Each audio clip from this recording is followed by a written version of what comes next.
과학이 어려워? 일단 5분만 투자해봐. 우리 주변을 보면 참 많은 생물들이 살고 있는 걸 알 수 있어.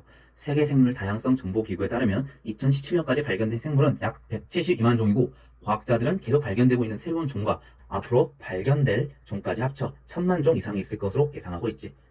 근데 생물은 같은 종이라도 저마다의 다른 특징이 있어. 예를 들어 얼룩말의 무늬가 저마다 다르고 바지락 껍데기가 저마다 다르지. 이렇게 같은 종류에서도 나타나는 다른 특징을 변이라고 해. 그리고 이 변이와 함께 환경에 의해 오늘날 다양한 생물들이 생겨나게 되었지. 예를 들어 갈라파고스 섬에서 키가 작은 풀이 많이 자라는 곳은 주로 목이 짧은 갈라파고스 땅 거북이 살고, 키가 큰 선인장이 자라는 곳은 목이 긴 갈라파고스 거북이 주로 사는데, 이건 여러 변이를 가지고 있는 거북들 중에 그 환경에서 각각 살아남기 유리한 거북들이 더 많이 살아남아 자손을 많이 남기고, 또 그 과정이 반복되었기 때문이지. 어떤 지역에 살고 있는 생물의 다양한 정도, 이거를 생물 다양성이라고 해. 이런 변이와 환경에 적응하는 과정으로 생물 다양성이 늘어났지.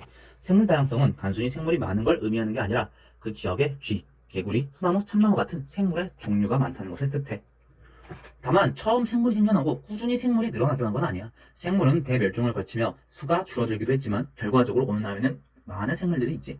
이런 생물들을 파악하려면 생물을 기준에 따라 무리 지어보는 게 좋을 것 같아. 공통점과 차이점에 따라 무리 지어보는 것을 분류라고 하고, 생물을 분류하면 생물을 체계적으로 연구할 수 있고 생물 다양성을 이해할 수 있지. 이때 먹을 수 있는가, 키울 수 있는가 등 사람의 편의에 따라 분류할 수도 있어. 다만 이는 사람마다 분류가 다르겠지. 그래서 과학적으로는 몸의 구조나 광합성 가능 여부, 세포의 개수, 세포 속 핵의 유무, 운동성 등 생물 고유의 특징을 기준으로 생물을 분류해. 생물을 분류하는 가장 기본 단위는 종인데, 종은 생물 중에 자연 상태에서 짝짓기하여 번식이 가능한 자손을 낳을 수 있는 생물 무리를 의미해.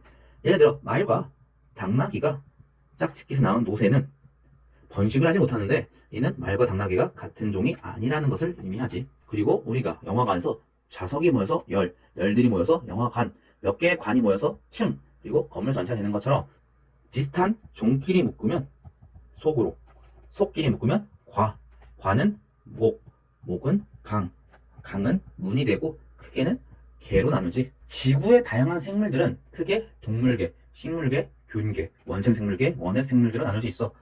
동물계는 핵이 있는 세포로 이루어진 생물 중에 몸이 여러 개의 세포로 되어 있고 운동성이 있으며 다양한 생물을 먹이로 삼아 양분을 얻어.